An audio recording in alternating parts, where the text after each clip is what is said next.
following program is rated MAL. It contains strong language and is intended only for mature audiences.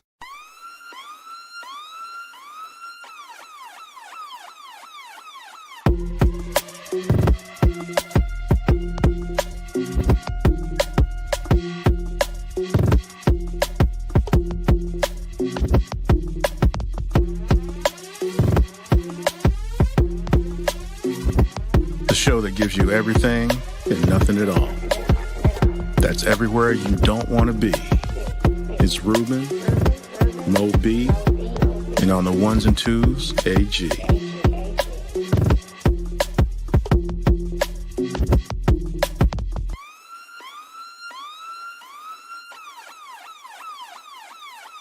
The 5-minute warning. Welcome, everyone, to a brand new episode of 5-Minute Warning. Of course, always, it's your man, Ruben, in the house. And, of course, with me always is my cousin, AG. What's happening, y'all? How you doing? Yo, man, you know what I was thinking about? I was thinking about, first of all, how luckily I didn't get got this morning by the time change. I thought most of your devices are automatic, though, like your TV, your watch, your phone. Yeah, my stove and microwave ain't. I mean, but you don't really sleep next to them, though. No. Correct. Like, I was good. Then Okay. I looked at my stove and I was like, the fuck? Oh, shit. Oh, shit.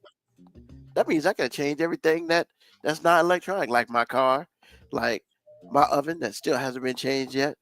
I mean, I figure, does it really matter? It kind of does. My phone got changed, which was cool. Once again, technology. Snap it up for technology. Yeah. I mean, because I ain't heard nothing about it. Nobody said no shit about it. How do you do this every year, bro? Every What do you year you say you have not heard, no one warned you. What? How do you? That's a Did I magic say that trick, last year? man. Yes, you say it every year. Oh, I'm sorry. I didn't realize that. You don't have to be sorry. I'm just wondering how you pull this feat of magic off. Well, because I went to bed at like 10 o'clock last night. So, Okay. because I was sick. Because as you can tell, I'm still a little bit under the weather, but I'm recovering very nicely. So, like, because I usually stay up on the weekends because usually I ain't got to work. So I'm usually up till like 1 to 2 in the morning. And I would have been like, oh, yes, it's all that shit. Awesome. Cool. But nah, man, I was at 10 o'clock, man, I was in bed, knocked out because your boy won't feeling good. And then I just, I looked at my watch. I had to work a little bit this morning. I had to go to a meeting. So, my technology was like, yeah, man, 7 o'clock. Cool.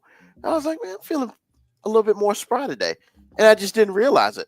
And then I went to the kitchen and I looked at my stove and I was like, I had to go back to my room and look at my phone because I had an appointment at 9 and it was like 8. And I was like, what the, did I not read my phone right? And I did. It just so happens that, technology and shit. But yeah, normally I would be up and would have been like, oh, okay, that's cool. I got an extra hour of sleep. But I just, it's not in my face anymore. So it's not like I was out partying or doing anything. So I get an extra hour to party or nothing. I get an extra hour of sleep, which when you this old, man, that extra hour of sleep is awesome. I mean, some of it is like take your ass to bed. Yeah. But I mean, instead of sleeping 8 hours, I got 9, baby. And who's gonna turn down the extra hour of sleep at our age? Not this guy. Okay. Hell no. Okay. So I mean, yeah, I don't remember last year doing it, but once again, because what I do for work doesn't mean I'm out at all hours at night. I honestly, if I'm not up, man, I'm the dude who I'm getting very close to sleeping through New Year's. You haven't done that before? No, I usually try to stay up and see the ball drop. And sometimes I nod off, or sometimes I go to bed for real. It doesn't matter to me now. It just I mean, that's just security, though. Like, because you're gonna wake up beside your beautiful wife tomorrow. No, I mean, I was doing this when I was single. Oh well, shit. I can't help you with that. I mean, because brother wasn't trying to go out for real. I don't play that. Yeah, I haven't been out for New Year's in, oof, I couldn't tell you how long. But I mean, it's just one of those things, man. That it just is what it is. So yeah, I mean, it didn't like mess my world up. It just, it was just like, oh shit. Okay, life is good. I'm still on time. I'm not late. What the fuck, So it's all good. Between that and the shutdown, good old government shutdown. Good old government shutdown. I mean, it the interesting part, it sucks, right? Because there's no reason why the government should ever be shut down. And it's just like, oh man, you can say what you want. When it's all said and done, it's all a bunch of people who ain't got shit to lose. Well, that's not true. It's only half true. The reason why we're having a shutdown is because the Democrats don't want our health insurance to triple. For the most part, I'm sure there are other things in that bill. Well, and see, that's my thing. And like, look, man, well, I'm not gonna sit here and be like, yeah, like this shit is. I mean, what's a clean CR? Yeah, okay, whatever. I mean, you can say that all you want, but what's clean? I mean, clean is, did you wash half your ass or not? So what are you talking about? Well, because so like the Republicans are like, well, we'll pass a clean CR. I mean, what's this CR look like? What is a CR? I can't remember the actual name of it, but it's like to fund the government, basically. Okay. For a limited period of time, which once again, I'm just like, so we just passing budgets for 30 days, like that's kind of what we do with. I understand, but I mean, the bottom line is, it's not. I don't know if I like people saying it's all of them or making statements like it's all of them. There are particular reasons why this has gone on. No. And there are particular reasons why it's gone on so long. Completely understand. And I'm not sitting here like, well, is one person's fault or the other person's fault? It's not, But it kind of is. It's kind of everybody's fault. How was that? Well, because I mean, we sit here and we all talk about we should have a balanced budget. I mean, is that even a realistic thing? Yes. For a government? Because we can't seem to get the shit done. Depends on who it is, man. Yeah, I mean, I know people affected by the shutdown, and that shit sucks, like completely. There are people I know who ain't working because of the shutdown, or they are working for free. No, or some people aren't working at all. Either way, I mean, good, bad, or indifferent, motherfuckers ain't getting paid. And then of course, it's like people want to place blame, and my thing is, I'm not placing blame at any one group. I'm placing blame equally, because if you knew that the subsidies for the Affordable Care Act were going to expire, we wait until the last minute. Why are we waiting until the last minute? How about we just go ahead and try to fix this shit before it gets there? And it's just, I mean, and a lot of people are like, well, this group doesn't want to fix it, but then you hear, well, the Affordable Care Act or Obamacare. Thank you, Mocha Cowboy. CR is a continuing resolution, by the way. Well, it doesn't work. Does it work? Does it not work? Really? And then, okay, what do you have? Well, what we have takes like 3 to 4 months. Did you know the Affordable Care Act is like 15 years old?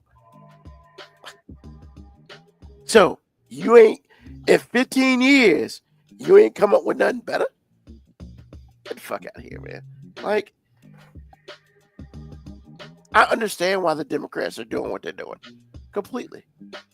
I understand why the Republicans are doing what they're doing. But when it's all said and done, it comes down to who are you affecting? You're affecting those of us who, when it's all said and done, we can't sit there and vote, hey, do this or do that. We're supposed to be able to. But our people that are supposed to represent us aren't really representing us well. If some people's opinion anyway. And I'm just like, how much longer is this shit gonna go on?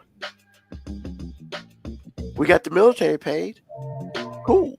Nothing problem with that. Move money around.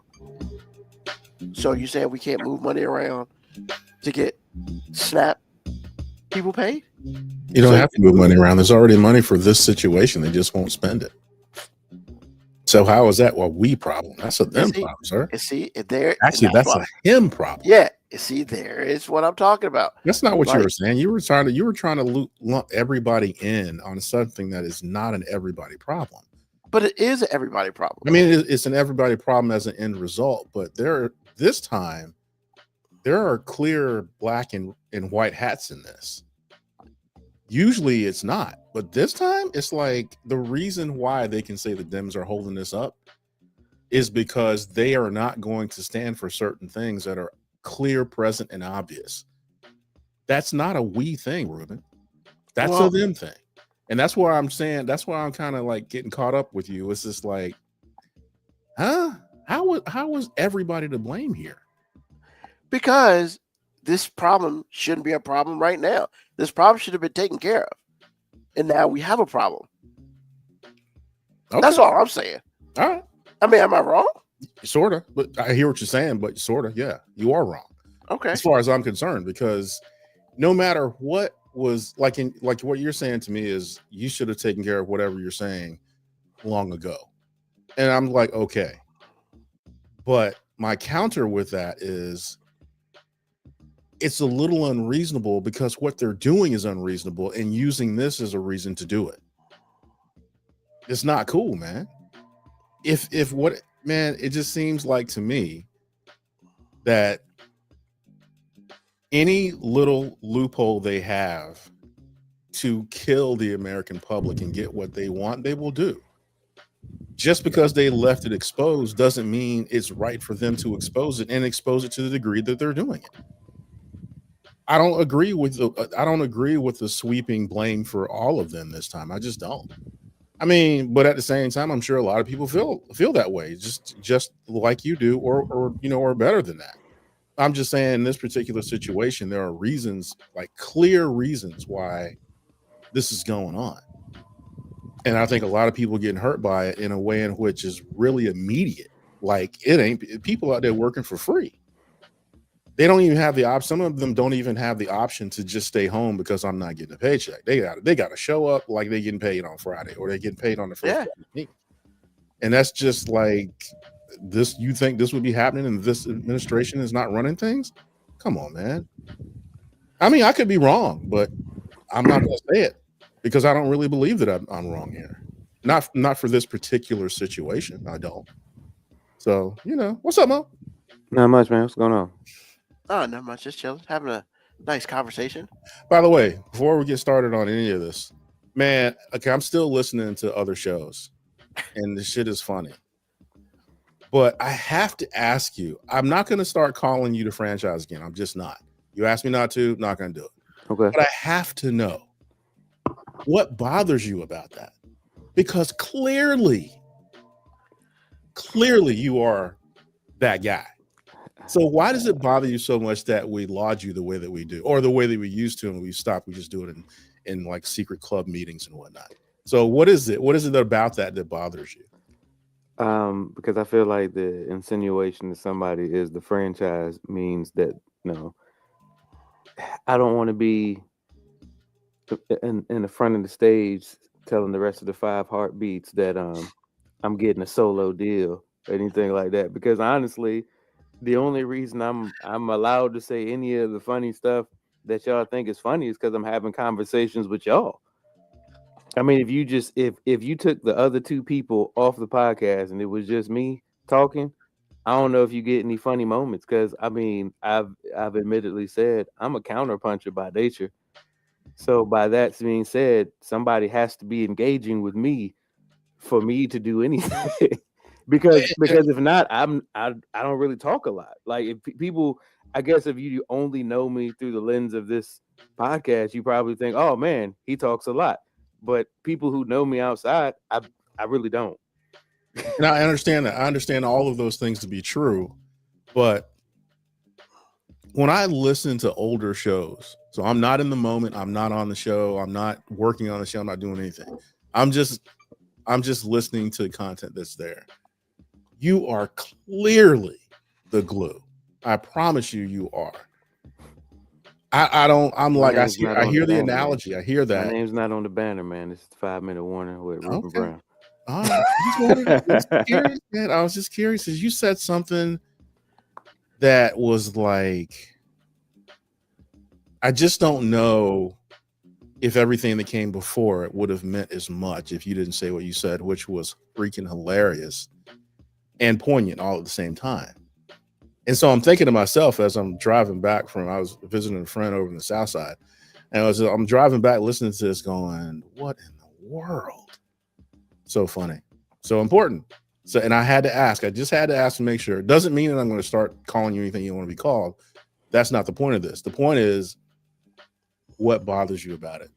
But I mean, for me, it's obvious. When I listen to it, it's like, oh my. I don't think it changes who you are as a person because I know both of them to some degree.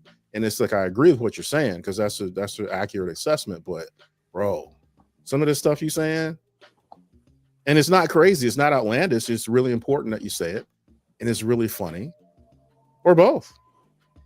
And I honestly can't probably quote anything I've ever said up here because I'm not putting a ton of thought into it.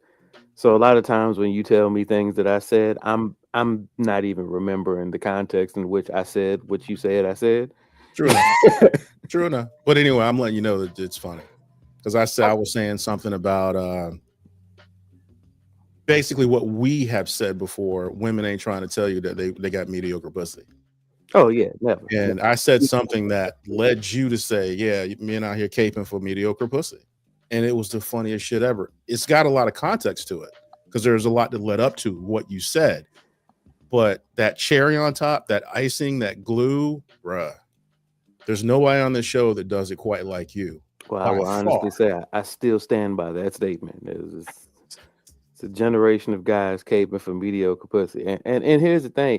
At some point in time, I don't even know if the guys realize the pussy's mediocre now. Like I feel like we as a society of men have coveted the vagina so much that we're incapable of actually having a non-biased opinion of what the pussy is, because the best pussy is the pussy you're currently getting at that moment.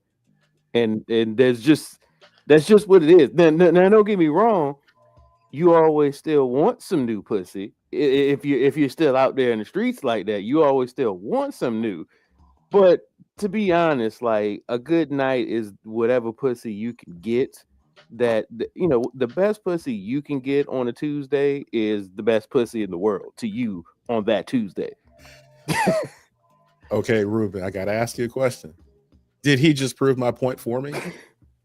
I mean, so I was thinking about when y'all were talking, and so like I know Moby, and if I may use a basketball analogy, I think that, and I'm not trying to put words in his mouth, but I'm going to. Like, yes, he sees himself for who he is, but he also is like, this is us, and we're the triangle, and the best shows are always the ones where we're all three on and we all kind of do it together. Now, with that being said, we're also very interchangeable. We can all, like, one of us can miss a show and for the most part, is still there. But like you said last week, there's always something a little bit missing. So, like, I'll say this. Like, if we're talking Chicago Bulls, you know, Mo B will be Jordan. You know, AG, you will be Scotty. And I would either be Phil Jackson or Bill Cartwright. I don't care which, you know, because the reason why I say Bill Cartwright is that's the one dude that Jordan never fuck with. After he tried to choke his ass, when Jordan said some shit to him. I was about to say he did. Bill Cartwright just let him know that wasn't going to go forward anymore. That's what I'm saying. You know, but like, yeah, that's kind of how it works. Scotty, you know, it's always a triangle. So, yes, you know, I think that we all have our moments. It just so happens that Moby, he glues it all together and makes it more poignant. And then once again, there's some times up here where AG, you've said it does some things like forever. I will never forget the Tyler Perry thing because that shit was phenomenal. And it came out of absolutely nowhere. The shock on my and Moby's face when that happened, didn't expect it. I think we were shocked for different reasons, though, because I wasn't shocked that AG would say it. I was shocked that there was somebody unprompted who felt exactly how I felt about it. Exactly. But we had not discussed it prior. It was just like, oh shit, we all feel the same way. Yeah. So yeah, you know, I think, you know, I appreciate the fact that, you know, like last week you called the show, you know, really good and all that stuff.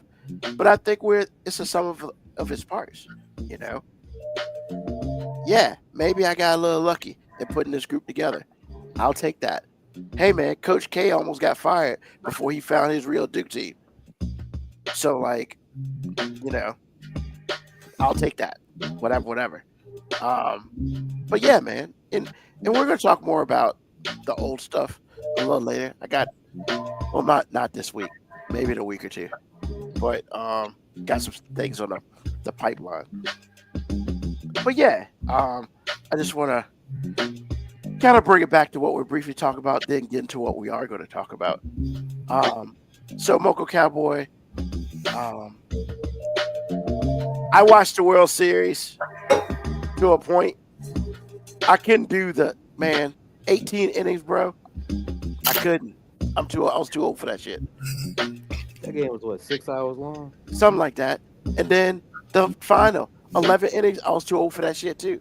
Like I said, I would sleep. Oh, that went to extra innings also? 11. Yeah. Wow, okay. Yeah. Like I woke up this morning, I was like, oh shit. You know? At least they earned that shit. It won't a sweep, aka thanks Yankees. Like, so, you know, shout out to them. You know, and y'all two got anything to say about the World Series? Go Dodgers. Yeah, and I'm really sorry about Don Mattingly though. I didn't like that. I found that out after the fact because I didn't realize he was the manager for the Blue Jays. But as a Braves fan, I don't really care about nobody wearing a Blue Jays uniform. I don't, because Joe Carter is still burned in my heart. So I'm just letting you know, when the Blue Jays was going to win, it was like up 3-2. I was like, no. I will say I'm not really big on baseball anymore, which is, you know, it's crazy. Like I was actually at an event earlier today and there was like baseball practice happening behind. So I'm seeing like kids probably like 12, 13 years old playing rec baseball. And I'm thinking, man, if you'd have told like 10, 11-year-old me that one day I would really not care about baseball, I'd be like, man, you tripping. Like baseball is life. Yo, man, baseball literally shaped me to deal with political differences. And hear me out here, man. As a Braves fan, I was always conflicted with 2 or 3 things that didn't necessarily align. I was a Braves fan before the Braves actually got good. because people don't realize there was a stretch. There was a Dale Murphy version of the Braves where it was Dale Murphy and some white dudes they collected. It's some white dudes.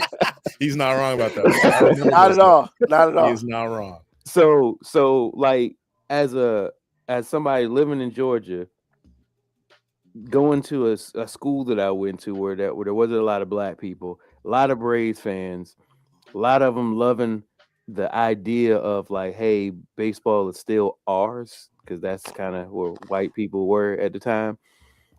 I still love the Braves, and I never saw a problem with that. And then, we got Terry Pendleton and Ron Gant, Dave Justice. So I'm like, hey, there's some brothers on the team. Now I can feel like it aligns with me. But as a baseball fan, if I'm really honest, I was constantly having to root against my own people, and I had to be all right with it. Like, you know what I'm saying? Like you feel that way about Toronto, and I'm just like, I never felt the hate about Toronto because I'm like, Dave Winfield and Joe Carter, like they were the brothers, man. And as a big baseball player, because I was big at the time, Dave Winfield, like that's a term of endearment. Somebody saying you swinging the bat like Dave Winfield or Joe Carter. So, and then the Pirates got good. So Barry Bonds, who in my opinion still best baseball player I personally saw in person, he's playing against a rival, him and Bobby Bonilla. I'm constantly having to root against people that I actually really fucking like. So like honestly, it's how like politically I can be like, hey, I ain't got to agree with you, and we can still be rooting for two different things. But like, I mean, at the end of the day, I don't want you to do bad, and that's kind of how I am politically. It's like the true Republicans. I ain't talking about the MAGA cult. I'm like the people who just really have their Republican conservative views that are really kind of unrealistic, but that's the views that they have on life. I can fuck with y'all. Like, it's like, you know what I'm saying? I don't agree with y'all, but yeah, it's whatever. As a baseball fan, I had to do that a lot. Kirby Puckett. Kirby Puckett's one of my a chubby baseball player when I'm a kid. And what I have to do, I had to watch him break my heart. You know what I'm saying? A dude that I'm proactively rooting for 5-6 months out the year. All of a sudden, I got to root against him. I couldn't do it. So it's like I'm a Braves fan, and I never want anybody else to win. But I never had that hatred for other teams because I'm like, them other teams had the cool motherfuckers on the team. Like as a Braves fan, when the Pirates, we were beating the Pirates, I was like, I mean, look, I was happy the Braves was winning, but come on, man, the Pirates are way cooler. Like if you just look at their line, I mean, they was a way cooler roster. I don't know if and I it can was see just they were cooler because of two people. First of all, Bobby Bonilla is life goals because like I know, right? He still get paid. The Mets still paying that dude 2028. And Barry Bonds, like he was the first public black athlete. And I don't count Charles Barkley in it, and it's not a hatred towards Charles Barkley or anything. I just always feel like Charles Barkley ain't always been the most down for the cause that I believe in. But Barry Bonds was the first black athlete that I saw that truly came on media shit and was like, fuck y'all. But I felt like he was just doing that in general. Like, it's me against the world. See, here's the thing. As a kid, you can't differentiate. You just see, hey, that baseball player is all like, see, Ken Griffey was smiling, everybody was cool, and Barry Bonds had a kind of, man, fuck y'all, I'm nice. And that's just what it was. Like, and he wasn't wrong. But, no, not at all. But I mean, look, I get reporters hated him because he was a dick. I can say as an adult now, hey, the dude was a dick. But as a kid, I was kind of like, hey, you're allowed to do that. You're allowed to just be great at something and then be like, fuck y'all. Yeah, because you're great at something. Here's the thing. As a kid, that was mind-boggling to me. I'm like, oh shit. Like, he just is great and don't give a fuck. Right. And everybody's okay with it. And this is before the steroids. So yes. Man. Alleged. Okay, this is before the steroids. Hey, look, AG, we gonna say alleged up here, not because anybody on this show thinks you're wrong, but we just ain't gonna put that out in the atmosphere because that man's a legend. Okay. to help my colleagues out, that was before the alleged steroids. There we go. There you go. Hey man, that you was can't before he prove it. had the most solid homeboy in history, the most solid motherfucking friend in history. Went to jail for 3 years for no reason. Didn't say shit. Look, man. In the hood, we always like to big up people. Like, hey, man, he ain't no snitch. He was down for his people. Hey, this white dude held this brother down. Didn't he go to jail? For 3 years. That's what I thought. Yeah. For nothing. For 3 years, just because he wouldn't say, yeah, he did it. Well, I think that there was a scare tactic, but they had to follow through at some point. So, hey, but that's the thing. It's like, yo, man, there brothers out here that be snitching on the thought of hard times coming. Well, that's Michael Vick. They're trying to scare you, but at some point when they know that you're not going, it's like, hey man, we're gonna have to follow through because. And I'm just saying, it would have been the easiest snitch ever. He didn't even have to physically say it. They was pretty much like, hey, point to the nigga, and he was just like, nope, I ain't got no fingers. You know what I'm saying? Like, I ain't got no fingers. How about that elbow? Nah, man, okay. My arms are going. What's up? Wow, now he ain't got arms. He ain't got arms, man. All I'm saying, man. You know, look, man. As a people, we have rooted for worse. And what I mean by that is like, yo, niggas will celebrate when OJ got off. Hey, there's still a contingency. There's still a contingency of people that celebrated Diddy not getting maximum charges. So you mean I can't celebrate this nigga creating a story where he basically thought he was just taking some arthritis cream? Hey, bro, like I'm with it. Like, but to me, that's a victory. That's a victory for us. You know what I'm saying? We did that shit, AG. It's for us.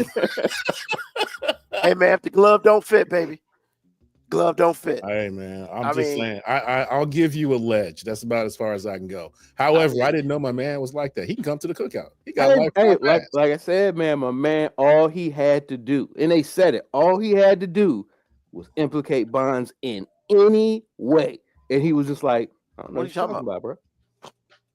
And went to jail. Did he have to serve the entire 3 years? He didn't get. He didn't get sentenced. They just held him in jail for 3 years. Yeah. What? Exactly. He went to court.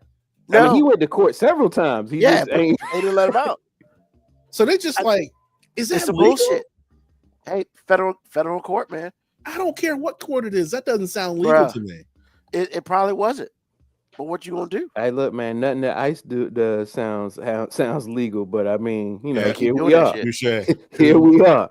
Touche, sir. Touche. Like I said, we just, hey, if I had a drink in my hand, I'd give him a drink. Right? Hey, this for you, bro. Exactly. The most solid motherfucker, bro. Because actually, I think black people give up the cookout pass way too easy. Way too easy, man. But in this case, lifetime pass. He man, yeah. And then don't get me wrong. He probably got a lot of benefits for it because, like, look, don't get me wrong. I feel like Barry Bonds a dick, but I feel like this motherfucker is good forever. Barry's almost like, hey, bro, as long as I'm good, you are good, sir. Exactly. I mean, this dude never has to want for anything else ever in life. No, not at all.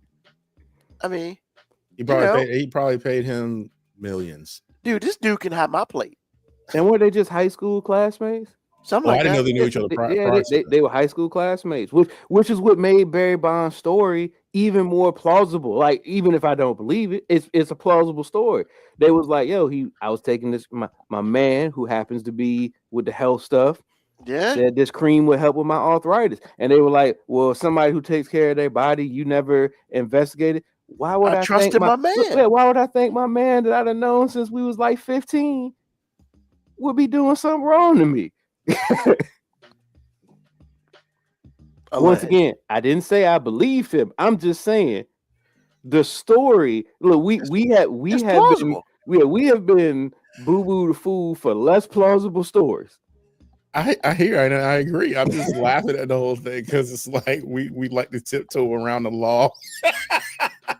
No, see, look, man. As I say it, I say the uncomfortable truth. Look, the reason we celebrate some of these niggas that we know did that shit like because we like, yo, there's enough niggas that didn't do that shit that got locked up. So we just like, hey, we won this one. And that's why I celebrated OJ. We took a dub. Like we got the victory. I love that. Hey, and real talk, fuck all y'all, man. OJ didn't do that shit. That's right. I'm standing on business. That's not business, but I'll let you stand on it though, because I understand where you're coming from. He didn't do that shit. You got no proof. Hey, it was the city. They didn't do their job, so officially he didn't do it. I still say to this day, AC did that shit.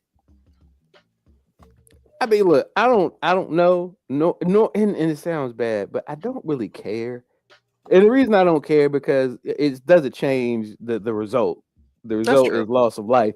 But part of me is just like, yeah, he probably didn't actually do it, but you ain't never gonna convince me that the nigga don't know what happened. Oh, he knows. Like, I mean, exactly who did that I'm shit. like, you might have not actually did it, but that's semantics. You know what I'm saying? Like, Yeah. He knows exactly who did it. Without shut the like that's like saying I didn't kill him, the gun did. I like the gun. I mean, That's funny.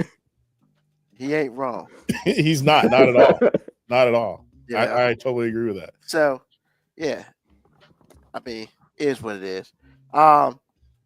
So yeah, you know, back to Moco Cowboys, like, how come they're not commercials every 5 seconds from the DNC talking about how much previews are going to increase? That's a huge fumble. Moco Cowboy, the reason why there's not commercials every 5 seconds about that is because it keeps showing fucking Abigail Spanberg commercials every 5 seconds. Hold on. Not just Spanberg. It's all of them. They gotta do 100% even. They can't do more advertising for one candidate. It's Winston Sears. It's Jason Myers. It's fucking Jay Jones, and now some other woman who I ain't never seen before till like 2 weeks ago, and I'm just like, who this for Lieutenant Governor? Who is this?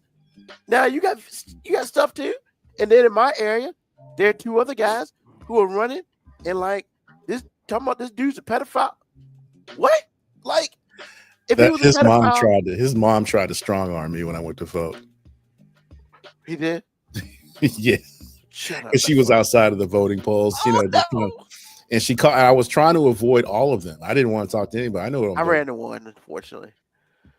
And she said, because the first thing I said, she said, so I said, "Who is this for?" I'm good. And I think I scared her a little bit because I looked her dead in the face and I was like, "Who is this for?" And I'm like, "Yeah, I know I'm voting for. Thank you," and kept it moving. I was not in the mood because I was like, I was really irritated to start with because it's like, man, don't bother me now. I just want to get in and get out. Oh boy. But Lauren put me to the side. He said, "You know that was Cordoz's mom, right?" I was like, "No, I don't know who she is. I'll be in my grill. Come on, man." All I'm saying, man, is like, you know, you go sit here and say, hey, look, man, who you vote for is who you vote for. But you can't be bringing like shit like, oh, this dude was a sexual molester and he's running for re-election. What happened for this shit the first time? Like, what are we doing? Like, you bringing up old shit after the dude got elected? Come on, man. Like, I need y'all to get y'all shit together. And that's all I'm saying. So, like, yo, man, I can't wait till Wednesday. Because it's not just showing up on TV. Even if it happens Wednesday. So I think if Jay Jones wins, there has to be another special election happening within like a week or two, like on the 11th. So I don't remember. I don't remember. Somebody was telling me that at the poll place because unlike y'all, who y'all just don't want to talk to the people up there, me, I like to treat them like Mormons and Jehovah's Witnesses that come to my house and talk back in the day. Like me, if you're gonna like stop what I'm doing, I want to turn this conversation as uncomfortable as I can, as fast as I can, with saying the minimal amount of stuff to make it uncomfortable. Like and like almost sneak uncomfortable, like not saying it in a way that sounds like I'm antagonizing you. Just putting you in a position where you gotta do some verbal gymnastics to keep on point where you're saying. Yeah, but I mean, yo, man, it's just, I mean, if I see that one commercial with all those sheriffs talking about how Jay Jones ain't the one that need, what if he gets elected? Are you not going to do what he says? They're gonna make it hard. It looked like I count 14 of y'all. They're like what? 112 counties in Virginia. Okay, like what we doing? Like, keep it pushing. I mean, I ain't gonna bring up the fact they were all white too, but that's just messed up. But like, See, y'all are taking like the hard line approach, man. I like asking questions that don't. I mean, there is no real good answer for. So, the poster person when I walked in, there was somebody. Both camps got their tents out, and they're walking up, and both like, "Are you here to vote?" And I'm like, "Hey, just so happens I am here to vote." I mean, I feel like it's fucked up that you're assuming that I'm coming to the library to vote. Like, what if I'm just an avid reader, motherfucker? Like, I didn't say that, but I'm thinking to myself, like, you don't know everybody that's coming to the library is coming to vote. But hey, yes, I'm coming to vote. And of course, the winsome people talk the loudest. Like, they're just like, hey, so, do you know who you? I'm like, and they start talking. Like, don't even really give me a chance to respond. They just, look, if matters like anti-abortion and stuff like that matter, there's only one candidate. And I was just like, oh yeah, I do like to be pro-life. And they were like, good. And I was just like, is it pro-life to starve kids? Because like all the people on your side seem to be okay with a government shutdown that just ended food stamps. So I'm just curious, is that your pro-life stance? And I just sat there with it. Is that your pro-life stance? did you say, I am speaking? No. See, that's the thing. Those I don't want to sound like I'm antagonizing. I want to sound like I was truly engaging. I was Charlie Kirking it. I was anti-Charlie Kirking it. You know what I'm saying? Like, I was like, I'm going to actually try to engage in the conversation and give you space to answer the question. And I didn't get an answer. Didn't answer. I didn't get an answer. Of course not. I did get a chuckle from the people in the back. The people in the back. I got a chuckle. I love it. But yeah, man. So Moco Cowboy, yeah, that's why we can't get any of that. Maybe on the 5th, they might put some shit out for that. But all the money's going to say that other people are bad people and all this stuff. Like, yeah, Abigail Spanberger wants kids to play in girl sports and have the boys get dressed in the locker room with them. And then she also appreciated she's good for sexual mutilation. Hold on. Like, how we get from boys and girl sports to sexual mutilation? Like, what are we doing? You only got like 20 seconds. Like, what are we doing? Fear sells. I'm just saying, like, and this is on both sides. This is my problem with the political campaign spectrum on both sides. It's never about what this candidate will do. It's always about this awful shit will happen if you let this person come into play. And I'm just like, I mean, does it work? I guess it has to work. I know I keep talking about, like, I can't see how these political commercials actually move the needle one way or the other, but I can't imagine they spend this much money on something that doesn't have some effectiveness. So I guess my question to Moco Cowboy is, like, there's no reason to put those commercials, the DNC to put these commercials about premiums going up and everything.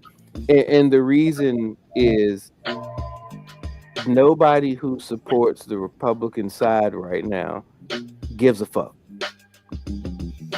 So educate, like, look, man, you can educate somebody that wants to learn. You can't educate somebody that's really, really pleased with their own stupidity. And right now, like, the true MAGA people, not even the true MAGA people, because that's an unfair assessment that everybody who has voted for Republicans is a true MAGA person. But what I can confidently say, and I will stand on business with this, is, yeah, you might not be a MAGA person, but they don't offend you. And if what they're doing doesn't offend you, you're kind of one of them. Well, they offend AG. Well, AG has said that he didn't like MAGA. I don't. I said earlier that I'm perfectly cool with the people who just have their Republican views and conservative values and stuff. But if you're voting for people who have been doing what this current iteration of the Republican Party has been doing, then you support it. You're okay with it. And to me, I don't have to call you a MAGA person to really side eye you, because like, you don't have to be a rapist, you don't have to be a racist, you don't have to be a part of any genocide, mutilation of people. But if all of that can go on in front of you and you're okay with it, same thing. It's just the same thing to me. Like, they were like certain. I heard some Democratic politician commercials saying that somebody was a racist and that made them unfit to be in office, and I'm like, since fucking when? Like, since the founding fathers started this shit, people have been racist in office. So in 2000 and my Lord and Savior 2025 year, this is when it became a disqualifying factor. We just said, you know what, 2025, we ain't doing that shit no more. Like, we started something brand new, apparently. Like, this some, like, that was the most refreshing shit ever. I'm like, oh shit, for real? We starting that this year? It only took us, I mean, how long this country been pushing? Like 250, almost 250. Yeah, you know what I'm saying? Like, hey, by 300, we gonna be in there, bro. Like, we gonna be like, hey, you can't be in office if you're a racist. I'm just saying, by the year 300, we gonna have that shit down. Don't mean you can't be a racist, but it's like, hey, you can't be in office and be a racist. Like, oh, hey, two things, we can't do them together. That's right. I know that's a new policy. Like, if we went to the House and the Senate right now, it's like, hey, just let all y'all know, if any of y'all are racist, y'all can't be here no more. I'm pretty sure ain't nobody gonna get up and leave. Oh wow, that's crazy. So you with might that have being somebody said, raise their hand and go, hey, is this a new policy? Like, I guess I'm out there later, bitches. Nobody told me this when I signed up. Wait, but you telling me I gotta like brown people, or I gotta be okay with their existence? Nah, bro. They don't pay me enough for this shit. Or basically, somebody might be like, am I racist if I believe a brown person is still 3/4 a person? Yes, you probably would be. Damn it. I guess I'm out later. So, I mean, look, it is. But I'm with you, man. I can't wait to win. But see, I don't know if Wednesday's gonna make it any better, because then we're gonna have all the pundits talking about what this means going forward. And I gotta hear about Wednesday. Is our country gonna explode and everything is over with, or is this the beginning of some change that ain't fucking happening? Like, you know what I'm saying? Like, I don't know. Like, either way, Wednesday I'm gonna be exhausted. Like, I'm gonna hear about all the great change that's coming, or I'm gonna hear about how everything's fucked up. He gonna be exhausted. Great political views by Moby. Oh my god. So, I mean, best case scenario, worst case scenario, especially in Virginia. You can choose how you like to pick it. I'm not going to get up here and do that. It's just, it just is what it is, I guess. I mean, because when it's all said and done, we're going to make history, and we're going to have a female governor. So that's the one thing that will definitely hopefully happen on Tuesday night. I say hopefully because you never know how close this shit's gonna be. I mean, I just want to know who the write-in candidates are gonna be. Like, what write-in candidate is gonna get the most votes? Like, I'm just always, I don't know why that brings me such joy. Like, seeing the random people writing in random write-in characters. Like, how many votes is Donald Duck gonna get? You know what I'm saying? Who about to write in Mickey? You know I'm just saying it happens every year in every voting thing. Like even when I went and voted and I saw that line, I was tempted. I mean, it's. I wish. I started writing it because I had a pencil and I was like, you know what, I could put Ruben L. Brown, but I was like, nah, I don't want to start a trend. Next thing you know, you got to do a press conference and tell people why you got some votes. That'd be awesome. Give me a reason. Like, you got 500 votes, Mr. Brown. I guess people like me. Is that what it would mean? Because I feel like what it really would mean is like, hey, these motherfuckers was like, he can't be worse. Like, wow.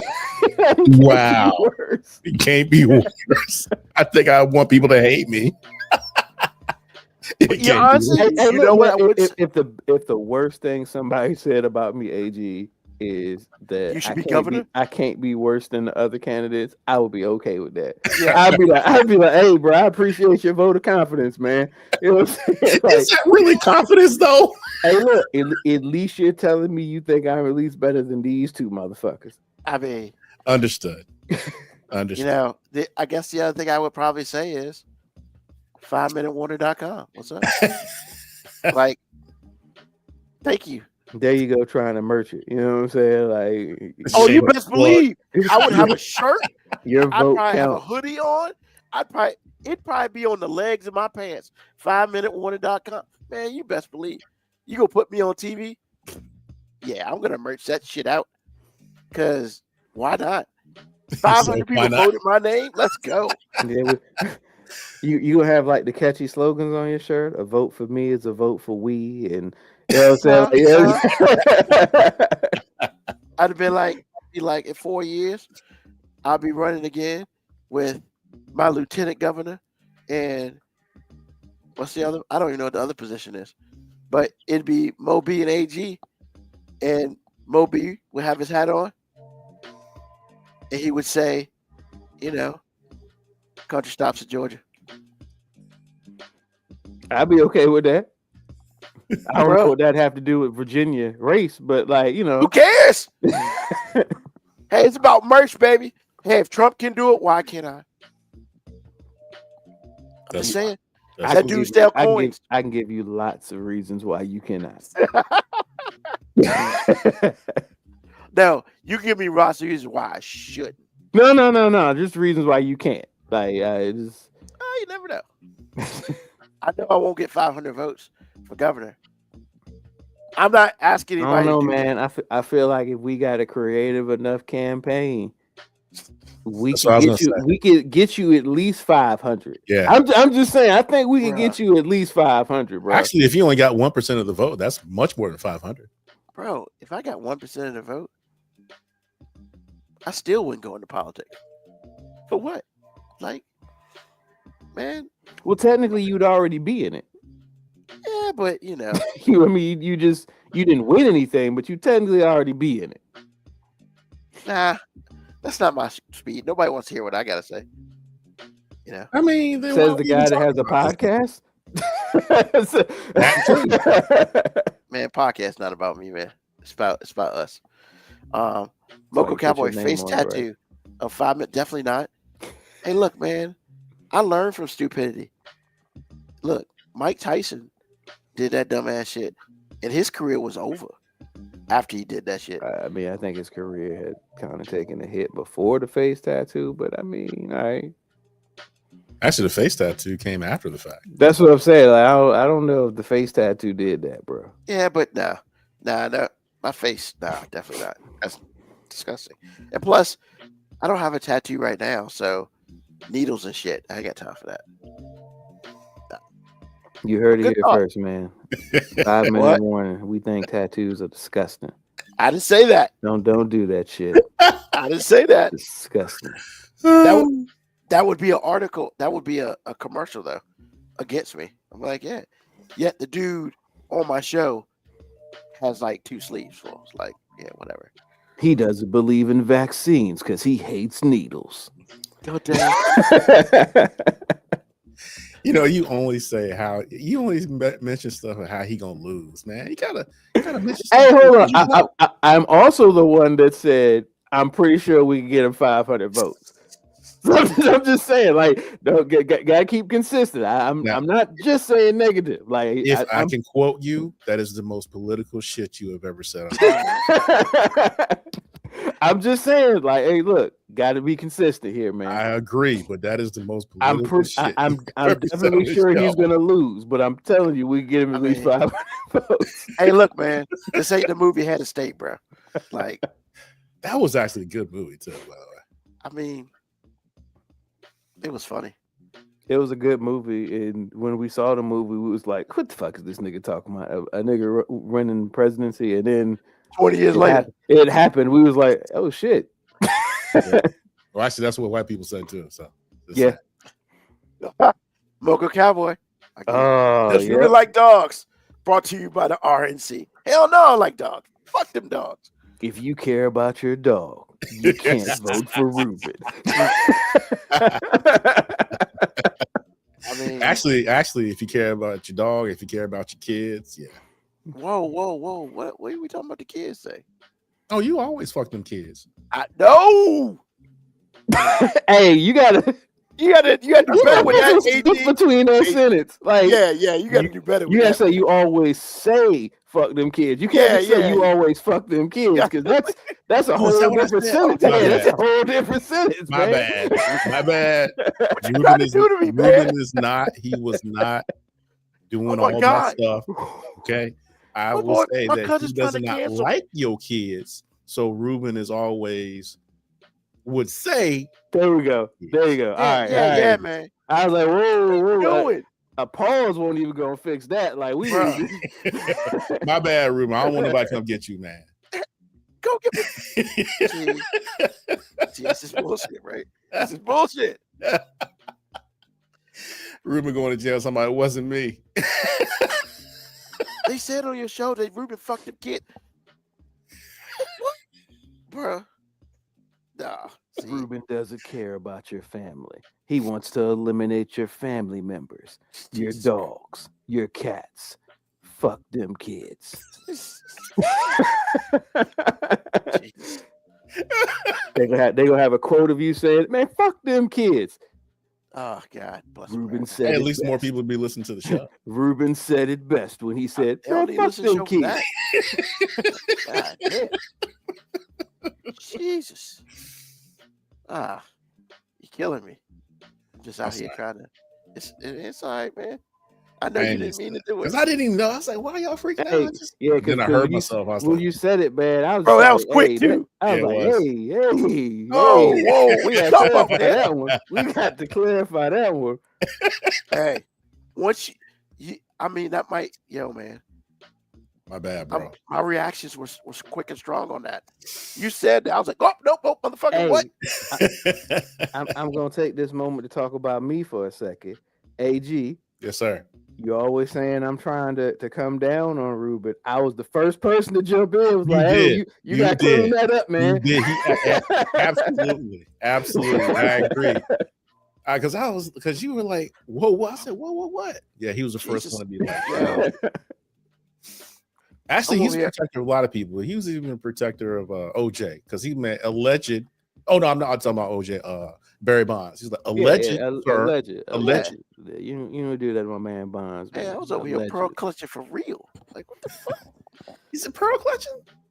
I was clutching everything I could. Well, you should have been because I was making you a pedophile. Yeah, like we don't. My bad. I'm so sorry. AG about to have me kicked out the family. Wow, no. They would probably come get you before the holidays, sir. Yeah, nah, man, we ain't doing that. Hell no.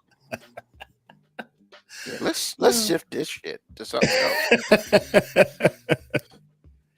Wow. Job, AG. Wait, make a left turn. Hey, man. So if I can quote you, I do what I can. Fair. Yes. Fair enough. So, what we really want to talk about today other than this election bullshit, is the question of the day for last week we didn't get to. Okay, so we're talking about other stuff. So here's the question. Does our attraction to other people change the older we get? And why is that? And I say that because as I'm going through my dating situation at this moment, you know, man, I remember back in the day, I think about people who I found attractive back in the day. And I think about people who I might have dated and things as such. And I think now, well, I've dated those same people right now. I'm about 60-40, you know, because, I mean, no names protect the innocent because that shit's real fucked up. But I think I probably should not have dated a couple of them. Okay, when you say you shouldn't have dated a couple, are you retroactively looking at who they were or they became, or are you talking about just in the context of what you knew about them at that time? Because I feel like most people feel like some of the relationships they didn't work, they shouldn't have dated that person because of what they know about them now. No. Retrospect. Maybe I shouldn't have got a relationship with this person. Maybe I shouldn't have done this with this person. You know? Maybe I should have done this with this person. You know? That sort of thing. And so, like, but I compare it, what I was liking then to what I like now. I mean, some things are similar. Some things are different. Very much so. I can say back in the day, I've dated some slender women. I don't really think I can do that right now. And when I say slender, I mean like, I don't want to say skinny. That's kind of rude. Come on, man. Like, it's okay to say skinny. A Yes. skinny person know they skinny. Like, Yeah. I don't. We ain't got to protect skinny people. Like, it's bad enough we can't tell somebody they fat when they fat, but we shouldn't have to protect the skinny people too. Like, He's losing it. He's losing it. So yeah, there's some. I mean, now back then, I was probably roughly like 180 to 200, but I was more proportionate. Didn't have my gut. It was kind of just, but I didn't like get taller as I got older. I probably lost like an inch of height. But like, yeah, I mean, but like right now, is it a requirement for them to have a booty to grab? Kind of. Is it a requirement? Like, I don't need anybody. Like, for instance, back in the day, I had rules. Those rules don't necessarily apply now because I was different then. I was smaller. And I was also shallow back then. Very shallow. So, right now, I'm not as shallow. But, you know, the biggest thing is I want to be with someone who can also help make me better as a person. So yeah, like, do I like, would I want my significant other to have a booty? Most definitely.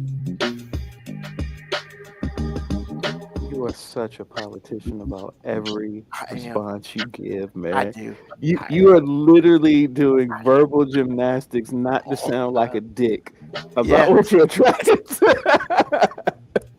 I am so much. It's almost making me uncomfortable. I'm just like, hey man, it's okay to just because I'm not a dick. But like, I also understand that everything you say can be easily misconstrued. It's gonna be misconstrued whether you say it or not. So you might as well just say it. I mean, like, for instance, do I want somebody my size? No. Now, is that fair? No, I understand that. That sort of thing.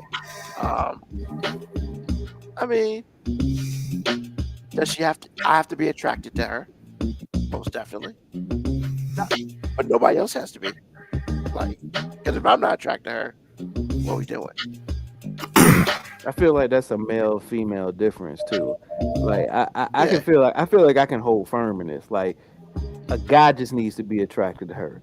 But I feel like women seek the approval of their friends Oh, and other people being attracted yeah, to them as well. And if they don't, they try to say things that justify their attraction to them. Like, oh, he got a lot of money. Oh, he's really good. Like they start throwing out all the positive pronouns immediately when they see a funny look from their friend. Like, you talking to him?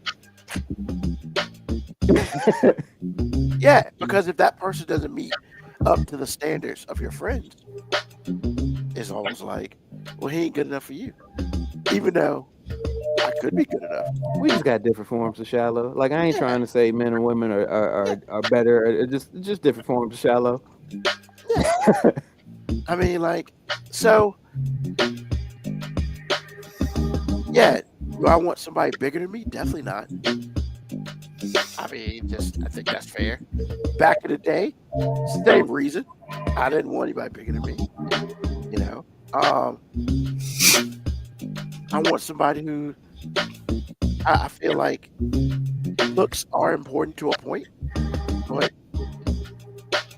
I have friends whose significant other used to wear makeup to bed. It's not a thing. Can't do it.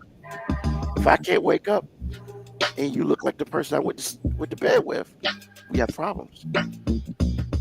I mean, other than that, man. But Reggie, we literally went 5 minutes for this dude to talk around. I thought it would last longer, actually, because you're trying to save feelings with imaginary women that don't. It's like I don't even know how Moby's even not like checked out of the show as bad as he hates hypothetical, because that's what that was. Bro, this is your number one. This is your show. Number two, it's your question. Number three, why are you trying to save people's feelings that don't exist? And number four, if that's what you want to do, it's okay that you want to do it, because I promise you, they judging your ass. Exactly. That's why I say we just different forms of shallow, man. Like, I don't consider it shallow if that's actually what you like, and I don't think that you should nickname it if that's what it is. Because I just feel like, man, it's like, look, man, we all the way live nowadays. If they can tell us we have to make $100,000 and be Moby's height, then I can tell them your titties ain't big enough, your ass ain't big enough, and you don't fucking cook. Go fuck yourself. That's all fair. But the thing is, it's like men, when we talk about it, we lead with, well, I don't mean to do this, and I don't mean to do that, and allegedly, and this and that and the other. No, this is not a court of law. This is answering a question that's a legitimate question. I told you before, you don't have to say it out loud, but there's nothing wrong with you looking at a situation or looking at a woman and going, yeah, I'm better than you. Deuces. There's nothing wrong with that, because I promise you they're doing the same thing to us. How come they get to do it and we don't?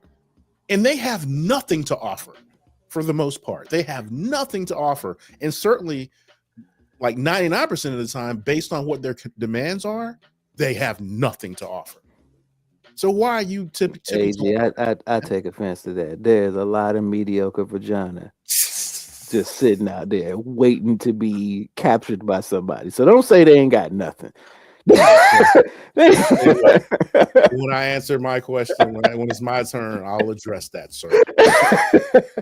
But Ruben, I'm telling you, man, you don't have to tiptoe. Yeah, man, we could have wrapped this up. Man. Where's the wrap it up B button? Like, hey, wrap it up, B. Wow. No, I don't even want him to wrap it up. I just want him to say what he means. Yeah, man. And not try to save people's feelings. It's like, say what you mean. You're right. You're very right, sir. And yeah, when it's all said and done, I want a woman who can be a woman. I don't need to be taking care of anybody. I'm too old for that shit. And honestly, if I want to take care of you is one thing, but I shouldn't need to have to take care of you. I want her to be independent. I want her to honestly have her own shit. to the point where if we're going to be together, it's because we want to be together and we want to bring our shit together, not because you about to get evicted out of your apartment. Yes. Has this changed? Like, did you not feel like that when you were younger? Because that I- I'm just trying to get back to the question part. Like, So, did that I would say- change? I would say yes to a point, because when you're younger, you're kind of raised, programmed, whatever word you want to use, to be the provider for your significant other and family. Like, and I understand that. I respect that 100%. Now I'm at an age where, when it's all said and done, I've provided for myself for a very long time. If I want to provide for others, it's a want, not a necessity. You know, am I ever going to have children of my own? Who knows? But I have to roll into this like I'm not going to have kids. So, like, if I'm going to be with somebody, it's going to be because we want to be together. You know, I'm not about the whole, like, when I hear people talk about, you don't get my hair and nails done. What? You're not adult enough to do that shit now? We can't get down. Now, if I say, hey baby, go get your nails done, and I give you money, that's 1% difference. You know? I need a woman who doesn't need me. I want a woman who wants me. And sometimes that overshadows what they look like. To a point. You know, I still need to be physically attracted. Because if I'm not physically attracted, we're probably not getting out the blocks. Because I also need to be physically attracted to her. And vice versa. If we're not attracted to each other, what are we doing? You know? So yeah. Has it changed? Yes. It's changed because my age has changed. And because my age has changed, my wants have changed. You know? I've gotten to the point in my life where if I don't get married, I don't feel like I'm missing anything. Sad, but true. Like, I'm prepared to go through the rest of my life not being married.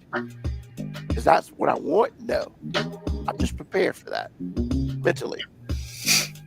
Like, I'm prepared to never have children.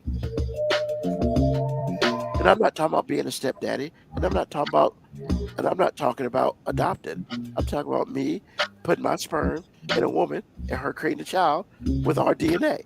That's what I'm talking about. Thank you for letting us know how that works. Hey man, I gotta verify. You know? And that's so, like, when it's all said and done, yeah.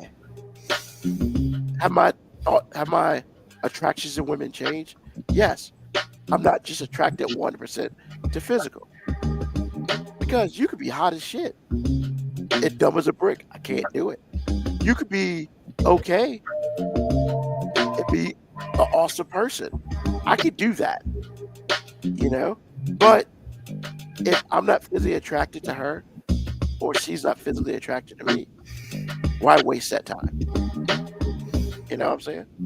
So, AG, you can go next. Yeah, I used to be Captain Save the Ho. I don't do that anymore. If you have flaws, like basic flaws, I'm just not I don't have the patience for it. That's the biggest thing that's changed for me. It's just like, if you show me a red flag, it's a red flag. I'm moving on. If you can't cook, moving on.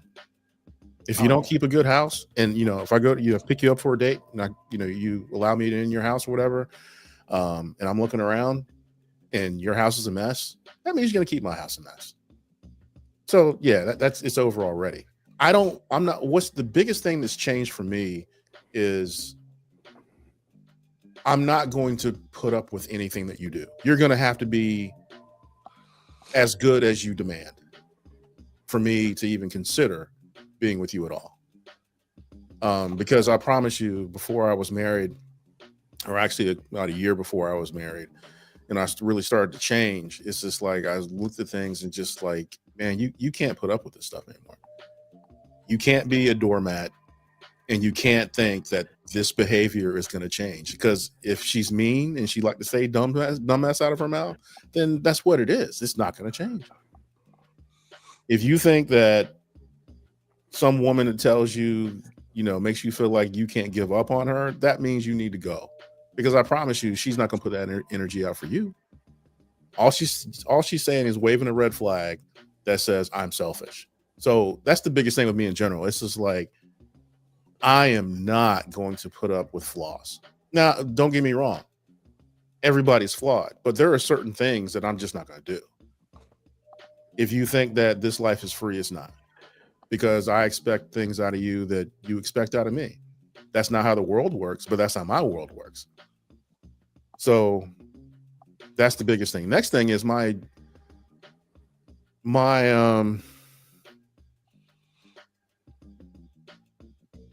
understanding of what beauty is just changed dramatically.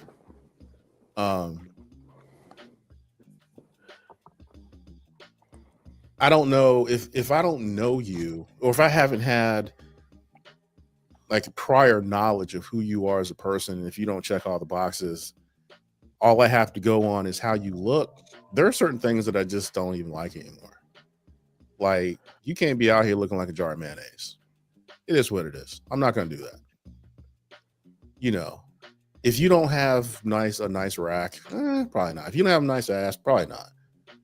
Because I know you're looking at me going, I don't want to get nobody 5'5", which is fair. What woman grows up thinking, I want to date a mechanic that makes $65,000 a year and is 5'5"? Not one. And that's okay. But where the change came in is like, I'm not going to pretend like I don't have things that I want to. Again, going back to the first point. So for me, if you don't look a certain way, a little too pasty, a little too less endowed, I'm not going to deny that, because I want certain things in life, if this is what we're doing. And that's the way I'm going to go about it. It's like, well, I mean, you're okay, but I'll pass. Or, okay, you have checked that box. Let's move to the next one, if we're doing this. So those are the biggest things, man. Just taking care of myself, understanding who I am. And I had to do the work too. I had to do work for me so I could know what I'm telling you now. So for me, it's just like, if you're putting out red flags, let them be red flags. People generally don't change, because people, as far as my experience goes, people are looking for you to be a simp. I'm not trying to do that. And if you mistake my kindness for simpness, it's time to go too. If you don't look a certain way, then I'll probably will pass, because I have to spend so much time with you. I would like to like what I'm looking at.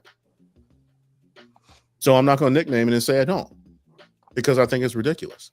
Because certainly there are demands put on my physical appearance, and it should be, if that's what you like. There's nothing wrong with not liking a dude that's 5'5", but there's also nothing wrong with me not liking somebody that doesn't have a hip size and a bra size that I don't like. So those are the biggest things. It's like, I understand I grew up in the suburbs, but my tastes have changed. And I think I would probably wait a lot longer to get everything that I want, not just most things or half the things or whatever it is. But certainly, if you can't get those two things right, not for me. There's just certain things I would not do, because honestly, I'm coming into the situation going, you're going to have to show me what you bring to the table to start with, because I don't think at my age I'm going to date somebody that doesn't have any value, as far as I'm concerned. Because certainly there's a level of value that I need to bring to the table to even be considered. And that's fine. I'm not saying that's the wrong thing. I'm just saying I'm going to give you a little bit of that too. So yeah, that's kind of where I'm at with that. That's the biggest change. Just not putting up with mediocrity anymore. Awesome. Moby? I feel like the question has been framed in ways that require me to like answer it in two different ways. Like, did my attractiveness towards people change? Not really. I mean, I was always on a very fluid scale of like what physical attractors attracted me. I mean, I've kind of been all over the board. I never could point to one thing that I was like, hey, I'm attracted to this. Like I will say my attractiveness has always been physically individualized. And I think that's a nice way of just saying like I've thought a lot of different looking women were attractive. Like, and there's just no ifs, ands, or buts about it. I've been kind of all over the board with that. But I think most of the changes of who I'm physically attracted to has stemmed from my self reflection, like knowing who I am. Because when you're young, dumb, and full of cum, you're just like, hey man, I want to put this dick in the hottest woman I think I can get away with. And it's really kind of a hard stop from that. Like, I didn't say anything about her personality, her vibe, her energy, how she treated me. It was pretty much like, hey, like when I look at her from across the street, does she look like my dick would get hard instantly if she got undressed? And if you check that box, all right, we could do this. Like we can move forward now.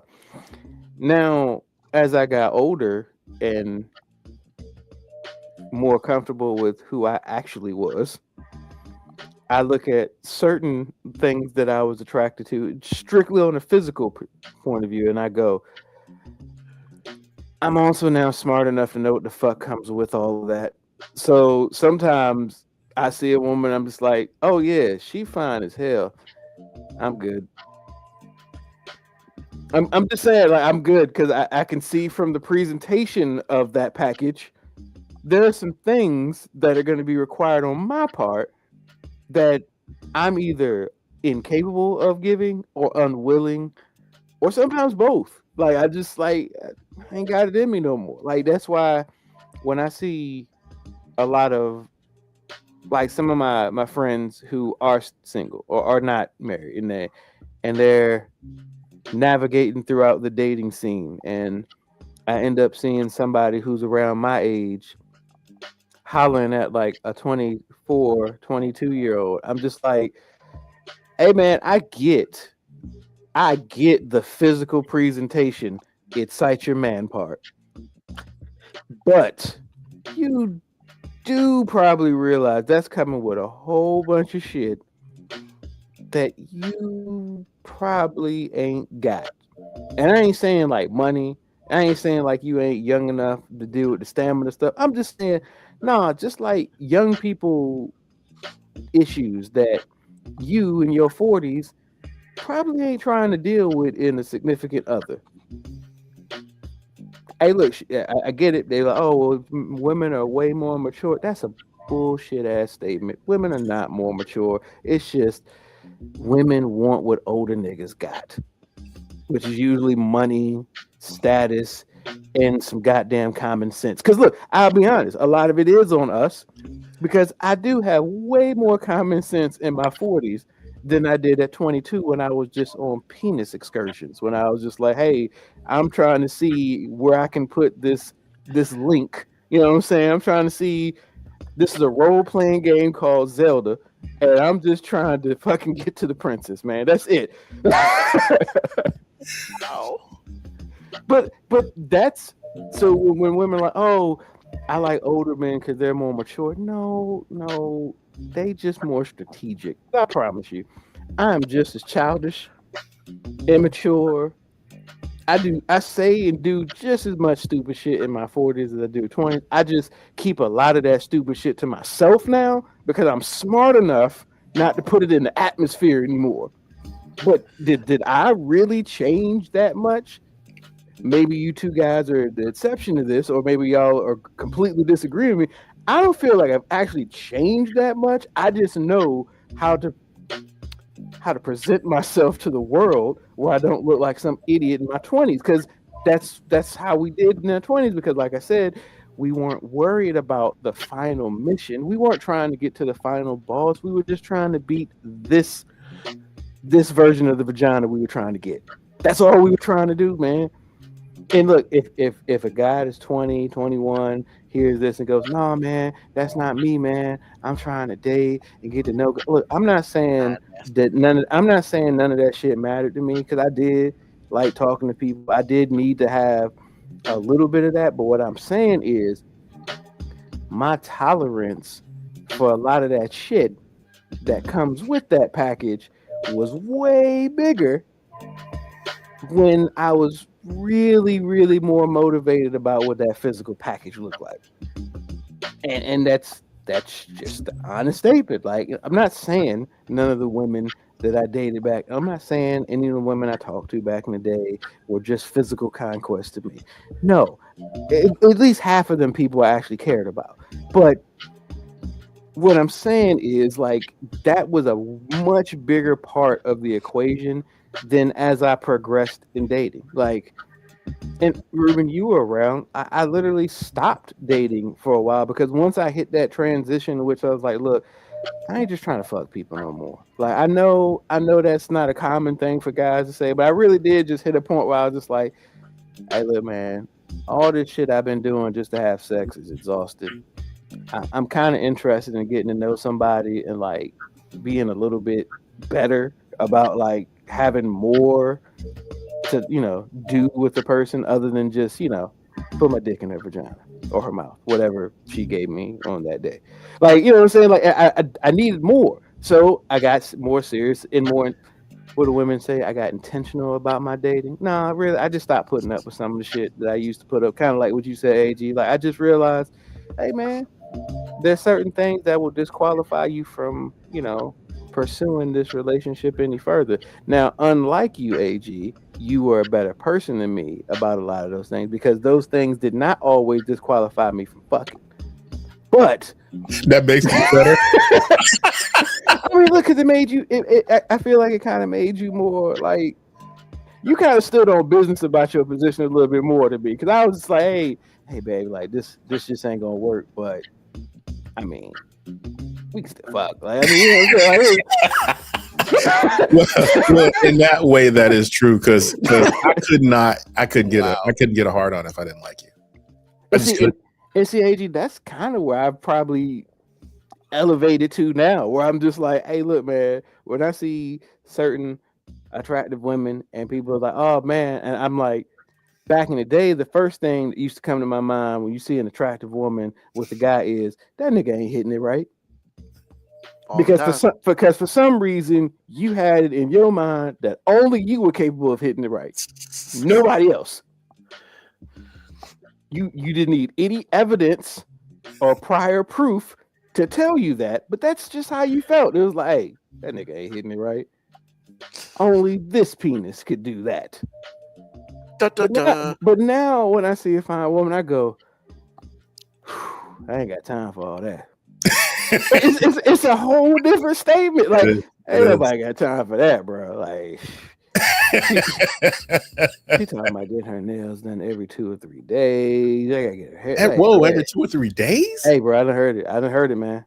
Damn. Okay. I'm just like, hey, man, ain't nobody got time. Well, she poo-pooing Cheesecake Factory. Nah, man, we good, bro. Cheesecake, nigga, I gotta save up to go to that motherfucker. You talking about that shit ain't good enough for you? Nah, nigga, I gotta keep my vagina expectations on a broke nigga level.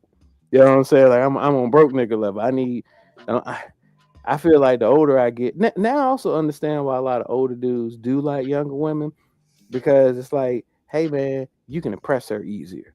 Because, you know what I'm saying? Like, for a minute, you can impress her. Like, hey, because, Chris Rock said it, women don't go backwards when it comes to men. So, you know what I'm saying? Like, if you can catch you a chick, who ain't never really been with a nigga with a job, a car, and their own place, like, that's power. Like, you ain't really got to be bringing nothing else to the table.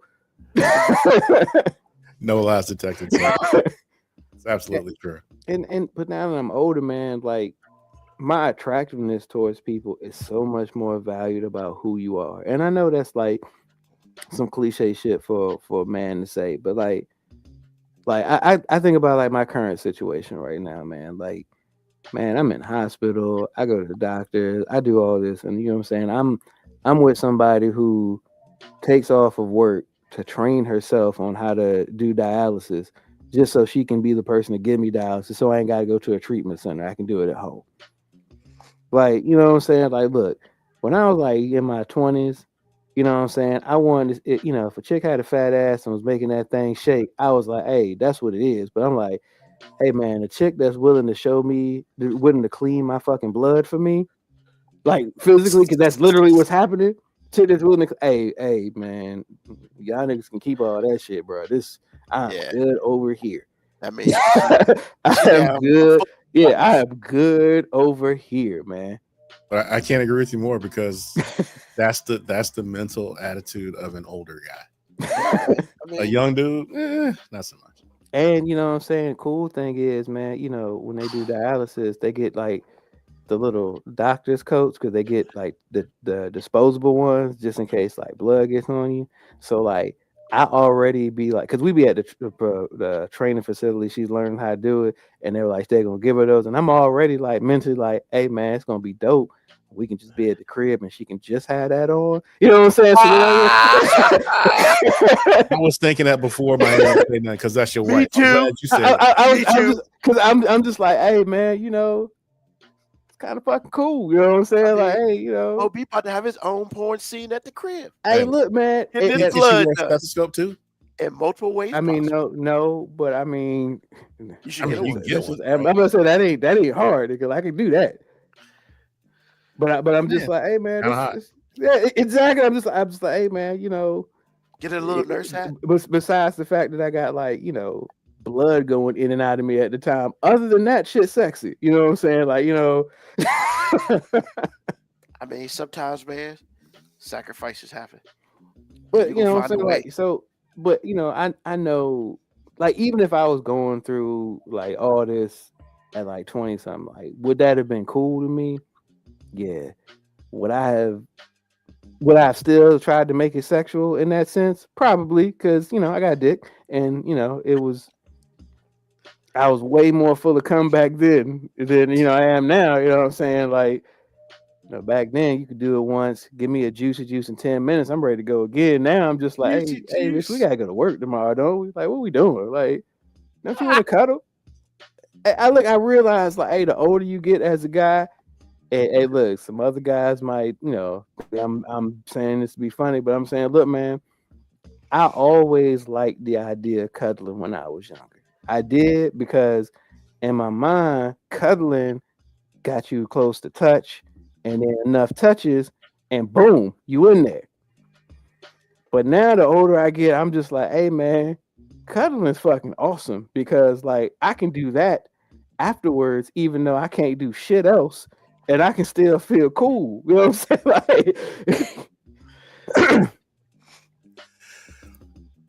look, there's nothing more humbling than the first time you gotta tell a chick, hey, I ain't got it. Like, you know what I'm saying? Like, you know what I'm saying? I did the best I could right then. And if you want another go round, we're gonna have to wait a little bit. You know what I'm saying? Like these sperm cells don't regenerate like they used to. You know what I'm saying?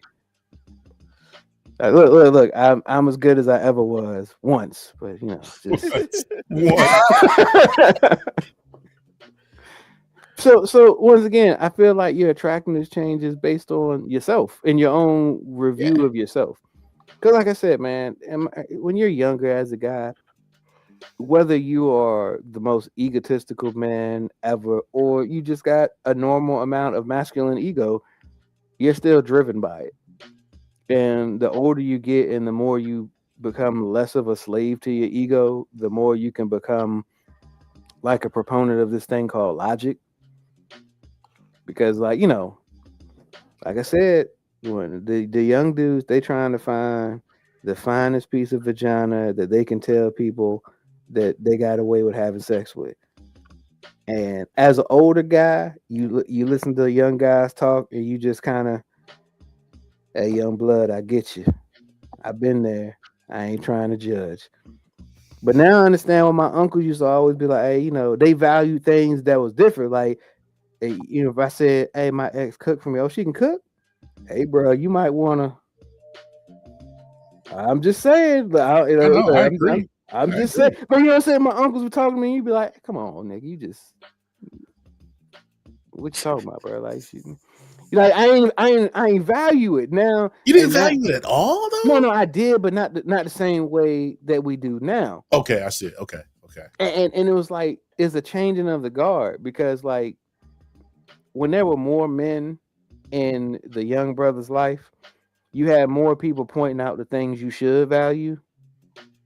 And the funny thing is, when men started being raised solely by the women, these women who hated some of the guys didn't realize that they was turning the people that they were raising into the motherfuckers they hated because they didn't teach them to value any of those things either. And you know what I'm saying? Because you know, every one of my uncles used to say something about, can she cook? All of them used to say, is she clean? And they weren't talking about physically. They, like you said, AG, like, hey, look. And some people might be like, oh man, that's so misogynistic, like a woman's place. No, but they were like, no, they just understood these are things you're gonna fucking value when you get older. You don't know it now, young blood, but trust me, you're gonna learn today. Yeah, you're gonna be 40 something. You're gonna be like, hey man, going out to eat ain't the move all the time, man. Like, bitch, we can get some groceries. Like, but if you can't cook, it don't matter. Exactly. So I'm saying, like, the older you get, the more you start valuing things that actually bring value to you. Yeah. So that's where my attractiveness changed. Like, can I still see the same chick I saw 20 years ago and I thought was sexy and be like, oh, she's sexy? You goddamn right. She didn't get ugly. You know what I'm saying? The what I like physically didn't change. It's just like now, it's just like, I also know what all that shit come with. And I ain't got it, first of all. And if I had it, I wouldn't want to give it. Well, all right. Awesome. Thank you, gentlemen. So, what's on your mind, AG? Not a whole lot, man. Just waiting for this election to be over. And just, you know, everything that's going on, you can't really get away from politics in any place in your life. Just trying to keep my head right. That's all. I know it's going to get better. This too shall pass, but some days, man, some days. So that's what's on my mind. Just trying to keep it moving. Got you. Thank you, sir. Moby, what's on your mind? I'm 24 hours away from having to process something that I've never been a part of before as a coach. And that is,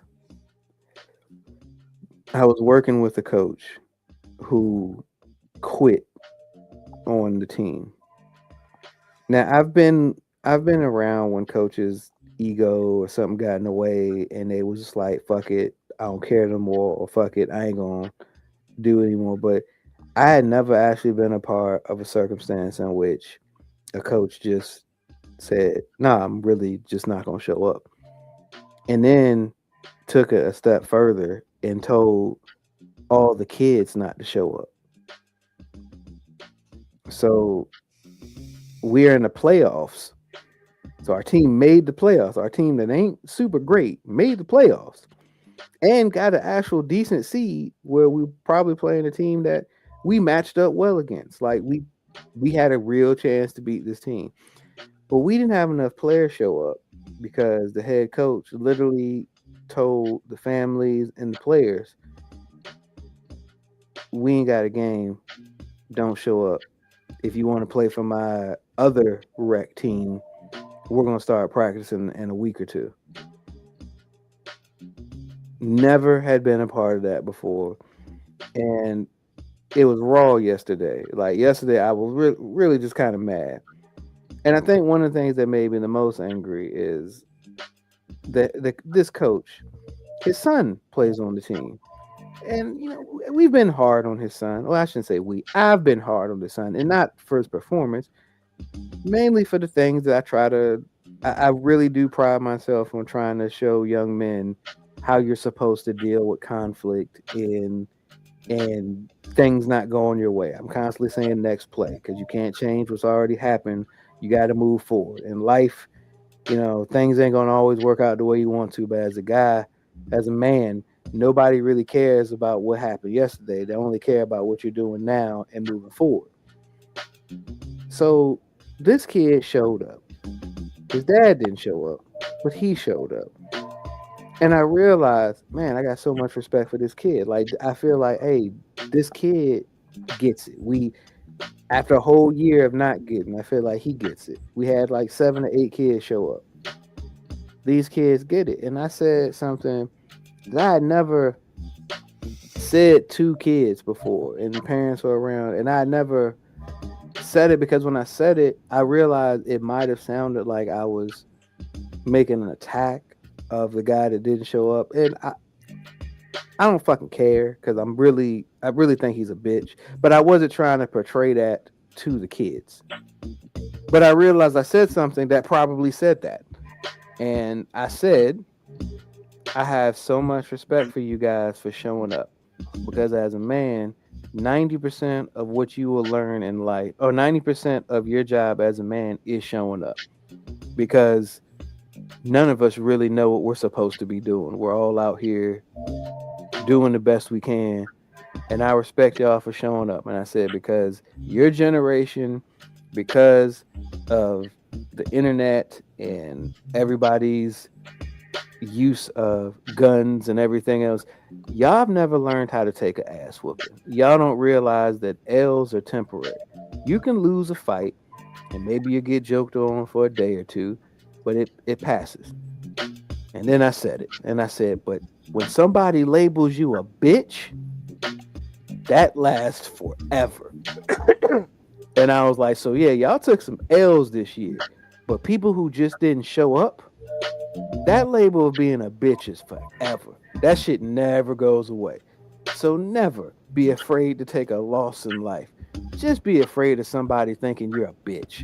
And I said that to kids. You know what I'm saying? And parents were there, and some parents shook their head. I had a dad come up to me afterwards and go, I appreciate what you said, man. And I was just thinking, oh, cool, because I thought you was about to be like, damn, dog, you just throwing out bitches and shit like. I think I probably would have told you both. Appreciate you, damn, bro. And I would have took it. I'd be like, my bad. I did something that I tell these people not to do, which is I moved on emotion because I was really upset. But getting like 24 hours removed from it, I feel like, all right, how do I feel about the situation now? That nigga's still a bitch. And that label ain't never going away. And I stand by what the fuck I said. When somebody labels you a bitch, that shit's forever. It takes a long time to remove that label of being a bitch. And there's really not too much you can really do to remove that label of being a bitch. Because you can say I want to fight a nigga that labeled me a bitch, but you did something to get that label of being a bitch. Because I'm not calling him a bitch. That's disrespectful. I'm saying that's what his label says. I'm saying, like, you know what I'm saying? Like when they introduce the starting lineup and they always say, you know, what school they went to, you know what I'm saying? Like, I feel like he'd have to say his name, Bitch University, from the Bitch University. You know what I'm saying? Like this. Wait. It can't be Bitch University. Got to be the Bitch University. Be from the Bitch University. Because you know. Here's the thing, man. As a grown adult type person, that's what I'm gonna say. As a grown adult type person, you can be upset, disrespected, or feel a certain way about what transpires as a coach. Because look, when you sign up to be a coach, and especially when you want to be the head coach, what comes with it is a whole bunch of motherfuckers that ain't gonna appreciate what you do. People always questioning you, people saying you don't know what the fuck you doing, and people saying you're a terrible coach. And that's what the good coaches go through. So, like, you should know, as you got to have enough testicular fortitude to be like, all right, people mad because their kids is losing. Okay. I mean, you got to either know your own value, or you wait till the season's over, you decide, all right, I'm too much of a bitch to deal with this. I can't. but don't quit on you quitting on kids. Like the same thing that we try to push on these young men about the biggest stigma that we give black men is they leave their families. They abandon their responsibilities. They're not good fathers. And then you volunteer to lead young men and you bounce when shit gets hard. How are you any better than what that mother is saying about you when she says your ass ain't shit? And as a guy, you shouldn't have to deal with it. You shouldn't have to deal with people constantly saying you're not man enough or you're not a man if you don't. But hey man, that shit come with the territory, bro. It's still your job to show up. So, you know what I'm saying? I hope one day his testicles drop and he can do what is required to remove that label of bitch. But yo, man, when you quit on kids like that, man, and I felt bad because I'm saying it in front of the kid and that's his dad. And I'm like, look, I never called another dude's dad a bitch in front of him because, like, as a kid, you don't want to hear that, even if you think it yourself. Because I know, come on, man, he ain't stupid. He knows his dad a bitch. It's still his dad, though. You know what I'm saying? I ain't trying to, as a guy, look, man, I didn't see eye to eye with my dad growing up, but like if somebody just flat out been like, hey, your dad a bitch. Okay, I don't know if I'd have wanted to fight, but I've been like, hey, bro, like I'm right here. You know what I'm saying? Wait for me to leave before you start saying popping off like that, bro. So like I felt like I lowered myself, but like I hope I always feel as passionately about what I feel like is kind of my purpose, which is I don't really care about being known as a good coach, but I do care about like being known to these guys as somebody who cares about them and shows them, look, the goal is for them to be a lot better than me, but I want to at least be a good reflection of a bare minimum. You know what I'm saying? Like I want them to at least be like, hey, I gotta at least be as good as this nigga. Like this got to be the floor here. You know what I'm saying? I want to at least be a clean floor for them to attain. You know what I'm saying? Like I don't want to be in the basement. So yeah, man, like, I'll stand by that statement. I'll end with that, man. Like, hey man, it's okay to lose at anything you do in life. It's okay to take a couple L's. It's okay to not accomplish what you wanted in that day. But you keep moving because you never want that label of bitch to be attached to you because that shit is hard to wash off. All right. Thank you, sir. And I'm gonna piggyback on that a little bit. Not that specific thing, because I'm not about to call somebody's dad a bitch. But hey, look, and personally, before this incident, I ain't really have no beef with the dude. Hey, it is what it is. But that's a bitch move, man. And that's just what tendencies are bitch tendencies. Yeah, that's what I'm saying. Like when that's your label, man. I didn't give it to you. You just wore it. I mean, yeah, man. I mean, if you a bitch, you a bitch. Just say you a bitch. Like that's cool. As long as you know that what you did is being a bitch, and as the famous Ice Cube said, a bitch is a bitch. It doesn't matter if you're poor or rich. In the exact same words, a bitch is a bitch. Like that's what it is. You do bitch shit, you get labeled a bitch. Like, But I will say this: always try to be a better person the next day than you were the day before. Whether it means you got to learn something new or you do something new. Hey man, sometimes out here we got to do a little bit more to get what we want, and everything is not necessarily handed to you. And I think that's a situation where, a lot of people feel as though that, yeah, shit should be handed to me because I exist. Now, as I don't know if anybody else's parents ever said this, but my mom, love my mom to death. She's good at saying closed mouths don't get fed. If you hungry, you need to say you hungry. If you need to learn something, you need to tell somebody you want to learn something. Because when it's all said and done, if you're not consistently eating, then you're not consistently getting better. If you're not consistently getting better, somebody else is going to pass you. And then you can either bitch complain that somebody else is passing you, or you can just do something about it. So all I'm saying is, hey, you know, try to do better a little bit the day after, you know? And as we do on this show, each week we try to get better. Are we experts? Hell no. You know, we've done some shit that worked and some shit don't work. And, you know, but what we do, go ahead, AG. If you didn't say it, I wouldn't have laughed. I was gonna let it go. Then you said it. That was coming. There's Moby. Look, we're guys, and that's just there's some shit that triggers guys, and unfortunately, that's a trigger.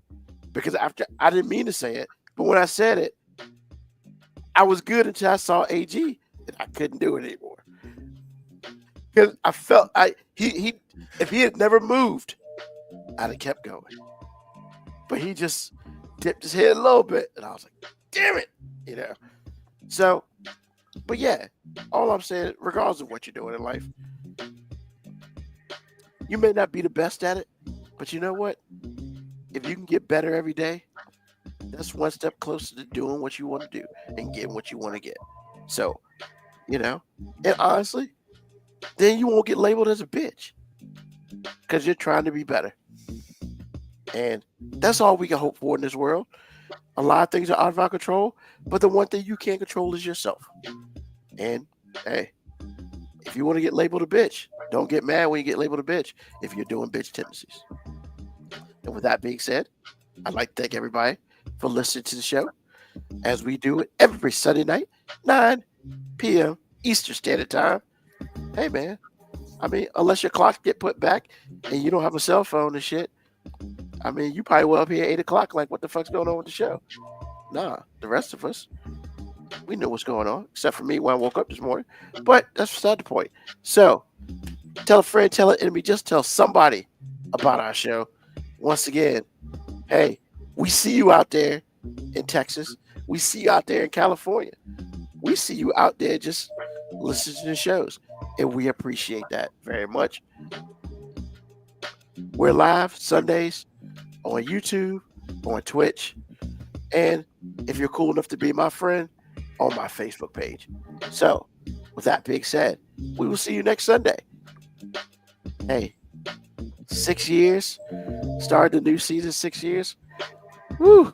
Each year we get better. We get fine and like wine, baby. That's how we do it. So, with that being said, as we always do, peace, love, hair grease, soul, and deuces.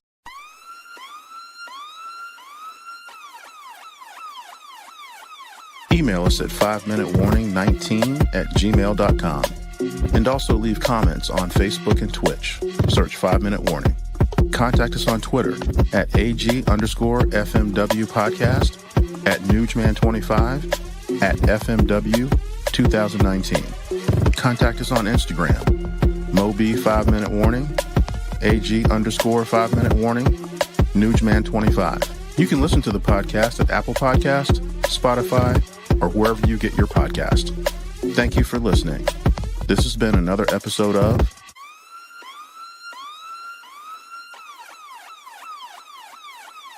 The 5 Minute Warning.